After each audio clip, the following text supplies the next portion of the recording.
Do do do do do do. Do do do do do do. What up? This is Shan, and this is Cozy Womb Podcast. This is Ari. Say hi. Hi. Say hi, Anya. Hi. What up?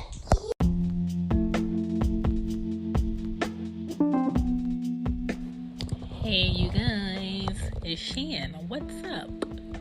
Hope you guys aren't losing your heads, in December, because we're almost finished with the year. Don't let it take you over. You're almost there, okay? So let's focus. So today, what I wanted to talk about is the introduction ages, meaning the prime age that I think you should introduce these things to your kids. Of course, some of you are going to disagree. Of course, some of you are going to agree. Maybe you may think even younger than what I'm saying, but from my point of view, these are like the introduction ages that I'm, talking to my kids about certain things, showing them certain things, saying certain things, just so they're familiar, just so they don't get lost in the sauce later, and just keeping them on track to where they need to be in society and in my house. So let's get into the introduction ages. Let's go.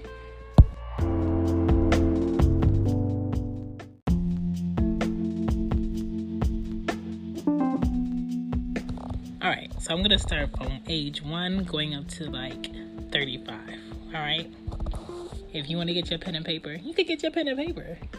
If you want to just ear listen, you can ear listen. I hope you going to work. I hope you on lunch. I hope you're taking a woosah moment. I hope that you're relaxed, and I hope that you're chill, because this is not supposed to be taken completely seriously. Like, these are the rules. These are just what I do. All right, so from age 1 to 3, I say you should be focusing on potty training, introducing different languages. So you have your English, you have your Spanish, you have your French, if anyone in the household speaks French. If anyone in the household knows sign language, 1 to 3 is a good age to introduce that. Coloring, different colors, numbers, alphabet, please. The sooner that these kids see it, the more familiar they are, the easier it's going to be for them to get to the next thing. You can read to them constantly. I would say read to them. Music, different music. This is a good time to put them in on that. Age 4 to 7, I would say reading, writing, make that a focus. On Sundays, make that a focus. If they have homework or if they don't have homework, you add on to it with something else for them to write.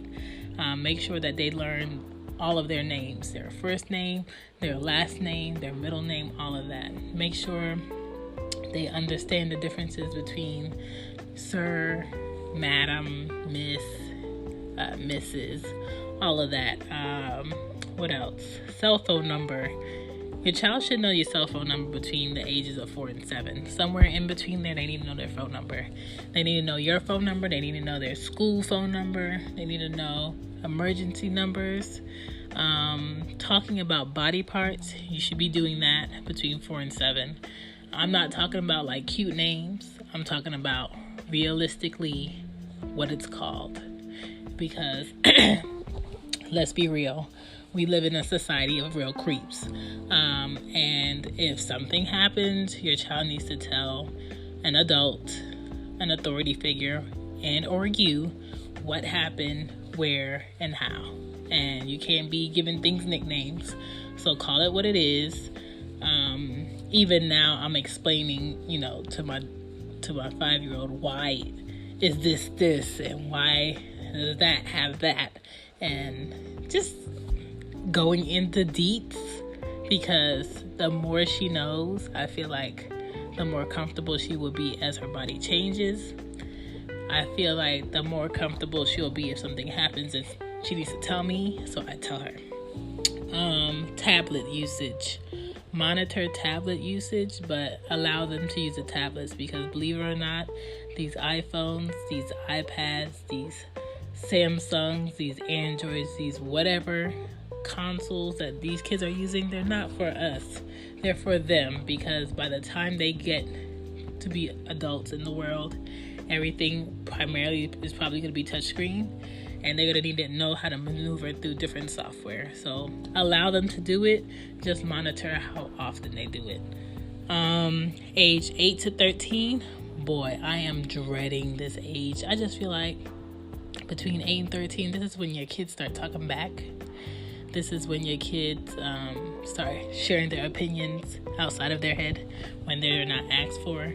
But yeah, talk to them about their first kiss between 8 and 13.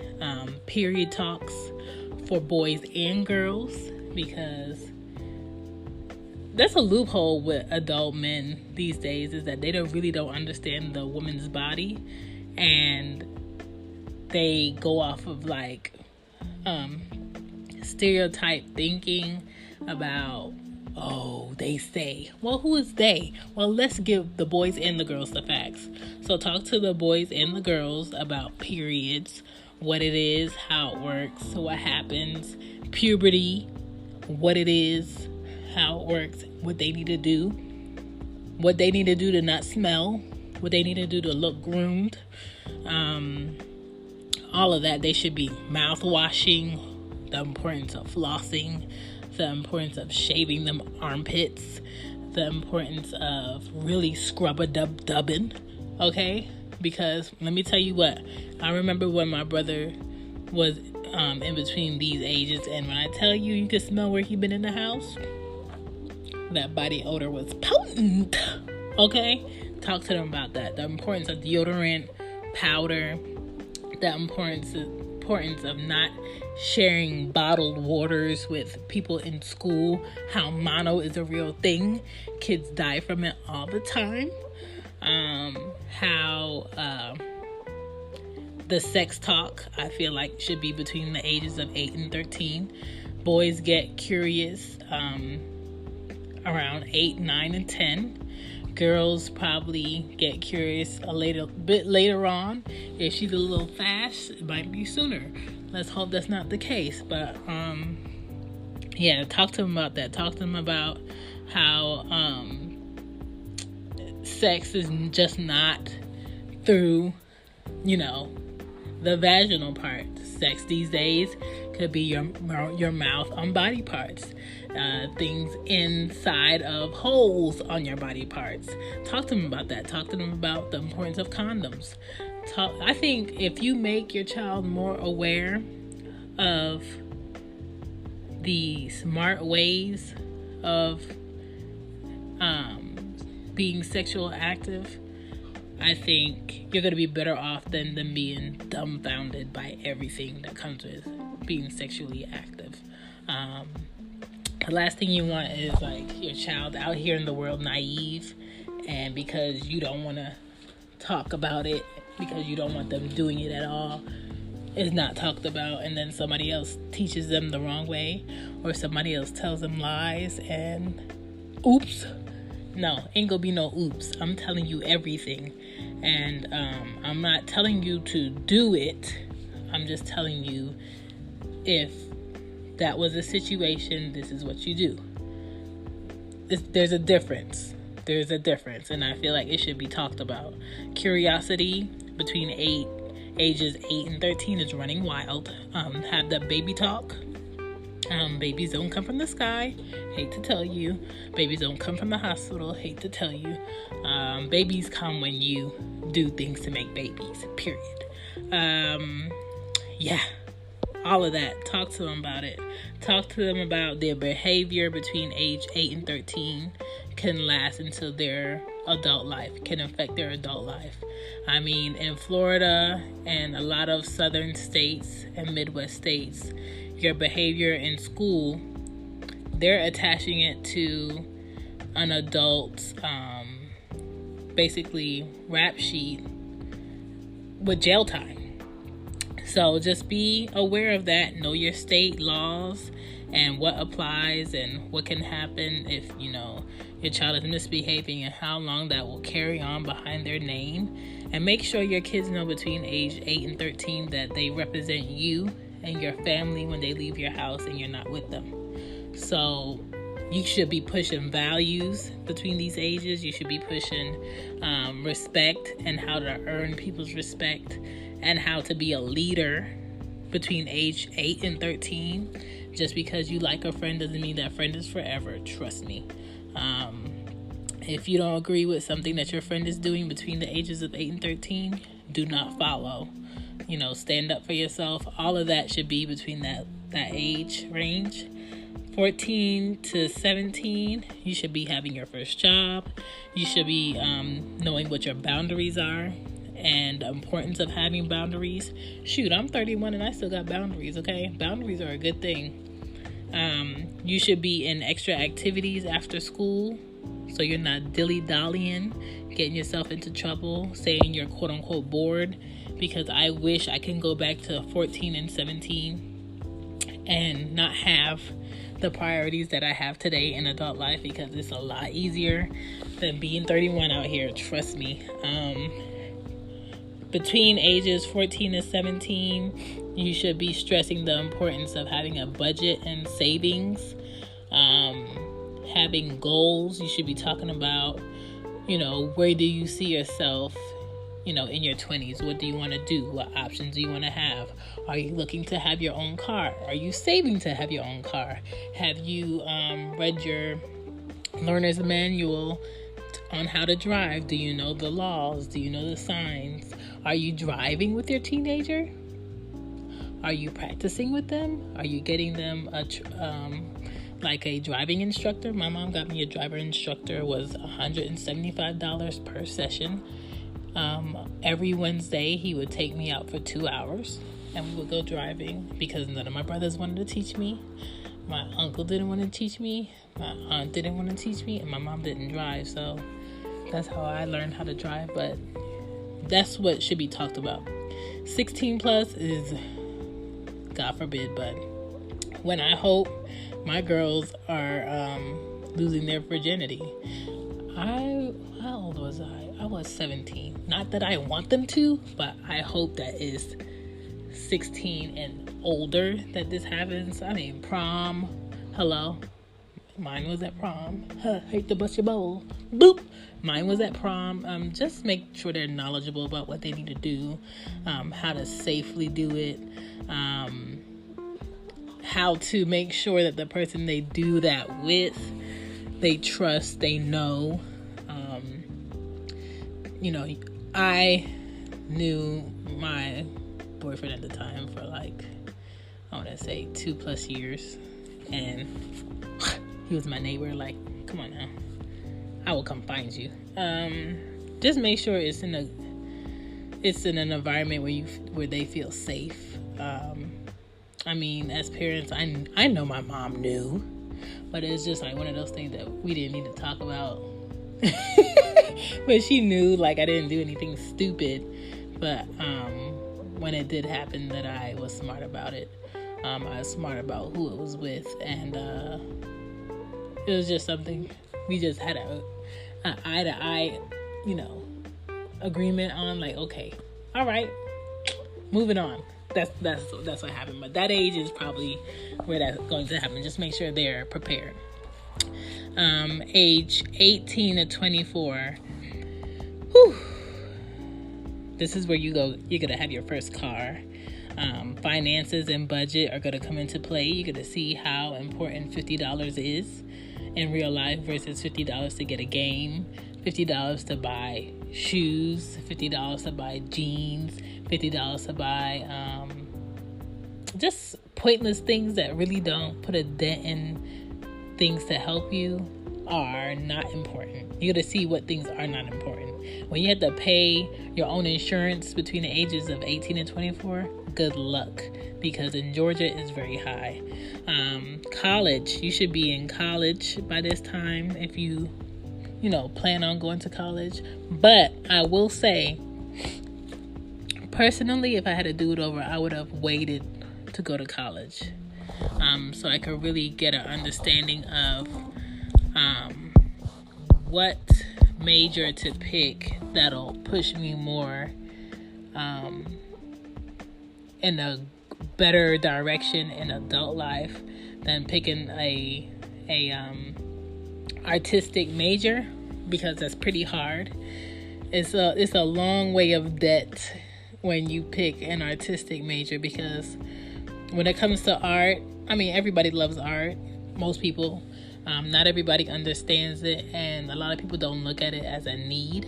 So it's kind of hard to get paid for your worth when you pick an art major, and you end up struggling a lot more than if you chose to be a doctor, or you chose to be an engineer, or you chose to do something in tech. So I would have waited. But if your child chooses to go to college, then they should know what their major is before going into college, so they don't waste their time and they don't waste your money. If they want to start a business, you should have been discussing business starting between 14 and 17, so they can research, what it is. And then 18 and 24, you should be like exercising what supplies to get in order to run their own business.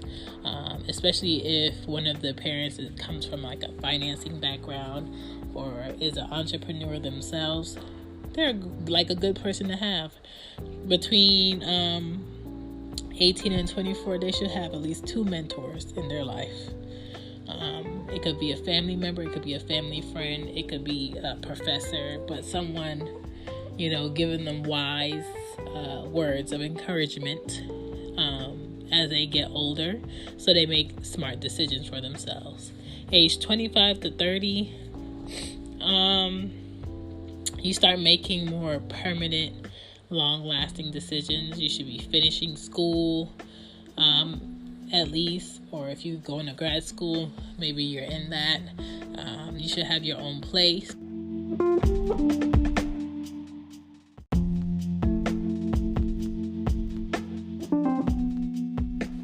Sorry, brief interruption. My brother texted me. He was like, I got your package. I'm just like, what package you got? He was like, I got Anya. I had to go pick her up from school. Listen, I have a lot going on. I've been off the grid. But now I'm back on, so I gotta go get her. She wasn't feeling well from school. When I tell you the inconveniences that children bring into your life when you gotta go to work and you're like the only parenting, and you're pulled everywhere, it's so hard. Like today I didn't get to go to work because one of them is sick, and now the other one is sick. She wasn't feeling good at school, so my brother went to go pick her up. So this is my life. Mind you, I'm supposed to be at work today because I'm training for a new job, and it's just so much going on. But back to this. So 25 to 30, you should be finishing school. If you're thinking about going to grad school, that's what you should be doing. Pregnancy, if you're thinking about it, make it like later in your 20s to have your first kid, like 28, 29-ish at least. My thing is, I never wanted to be like the old parent, quote unquote, because I had older parents and they're kind of limited on what they can do. So I had my first kid when I was 27, and then I had my second kid when I was 30. So, hey, do what you wish, but I don't know. I think I'm finished having kids. I don't mind, meeting somebody that already has kids, but for the most part, I don't know. Okay, so it's closer to a no than a yes.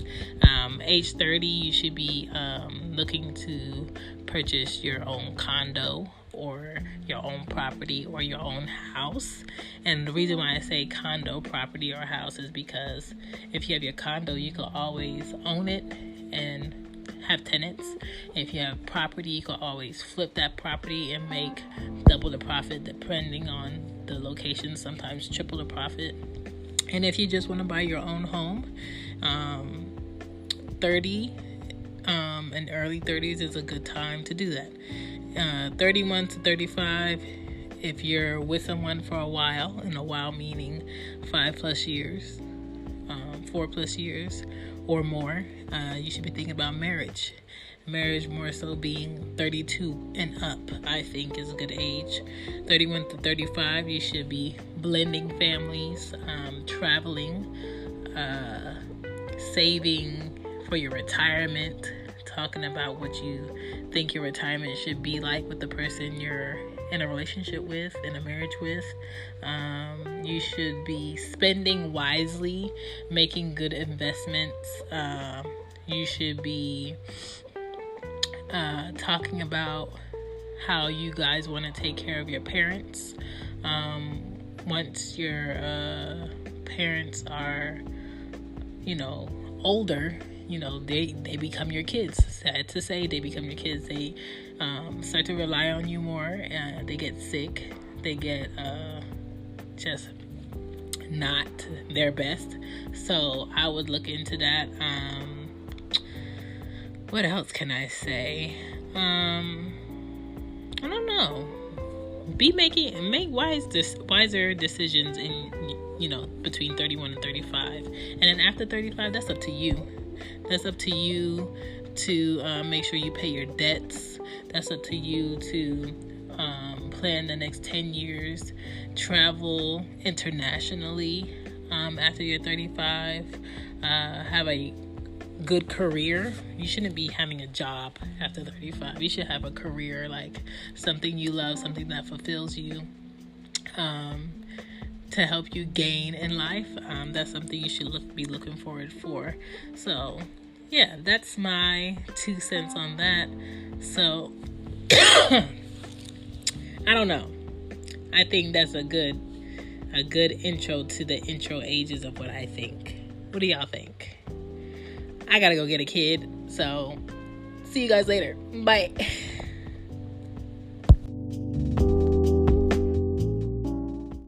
Good night, good night, good night, good night.